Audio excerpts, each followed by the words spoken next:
Evet, namazların camide cemaat ile kılınmasının hükmünün ne olduğu hususunda ulemanın eserleri konuya nihai olarak yeterli derecede ışık tutacak nitelikte olduğunu hatırlattıktan sonra bilinmesi keskin ve kat'i olan bir şey var ki o da Yüce Allah'ın Celle ve Ala kulun namazlarını camide kılmasından duyduğu hoşnutluk.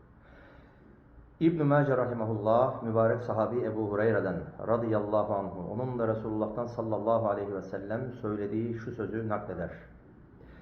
Camileri namaz ve zikir için yurt edinmiş hiçbir Müslüman olmasın ki مَا تَوَطَّنَ عَبْدٌ مُسْلِمُنُ الْمَسَاجِدَ لِلصَّلَاةِ وَالذِّكْرِ İlla tebeşbeşallahu lehu. Kesinlikle Allah onun bu halinden dolayı ne yapar? Hoşnut olur, sevinir. Ne gibi? Kema yetebeşbeşu ehlul gaibi bi gaibihim izâ kadim aleyhim.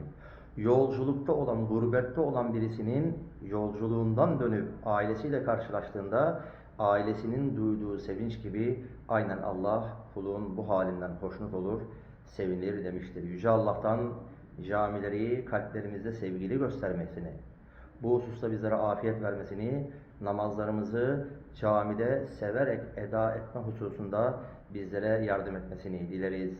Amin.